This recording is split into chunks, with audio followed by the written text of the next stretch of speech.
It's women's job to have high standards. Hello, I'm Stage. I write articles and I usually share them on my other channel, on my main channel, The Stage, because they are usually about philosophy. This one's about dating, so welcome to my new channel. Okay, let's go. The title of my article is The Real Architects of Evolution: Women Who Say No. The worst thing about a woman is not her insane amount of boundaries and standards, as many men like to claim.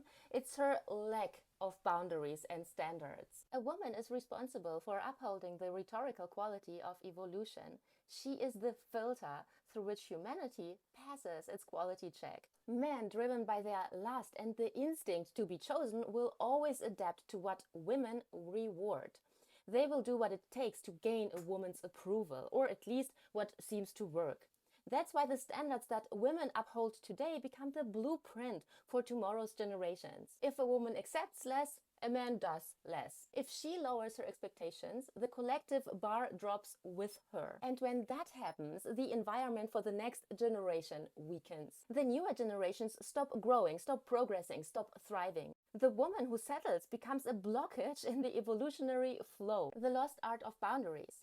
It's a true skill to identify relevant boundaries, and an even greater one to stay anchored in them, especially in an upside-down world where patriarchy flipped the natural order.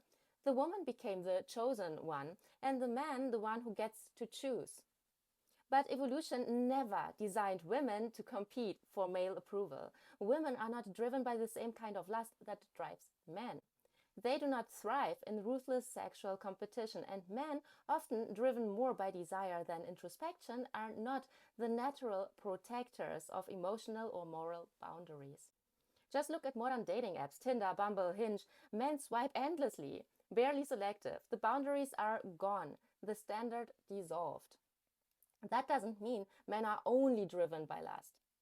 Far from it. They are builders, protectors, and visionaries, but much of that power awakens when they are challenged by meaningful standards. Lust in this sense isn't a weakness, it's energy that becomes purpose when guided by the right framework. Men are built to achieve standards, women are built to set them. When women abandon this role, when they start fighting for male attention instead of demanding alignment and depth, we create an evolutionary disadvantage, reclaiming the natural order. And yet, this imbalance can be corrected. Because the truth is, men's drive makes them perfect achievers once women restore high standards. Both genders evolve in awareness, but women hold a unique role in guiding the direction of that evolution, not through control, but through discernment and self-respect. Imagine the world we could build if both sexes returned to their natural strengths. If women raised the highest standards mentally, psychologically, physically, and men rose to meet them. If women refuse to settle, refuse to accept anything less. It's not easy.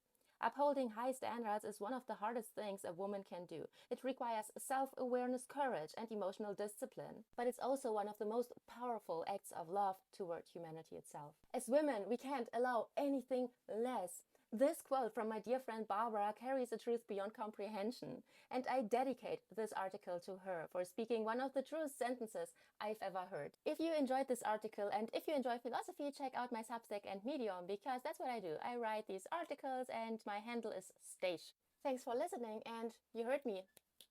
Raise your standards, ladies. Do it for humanity.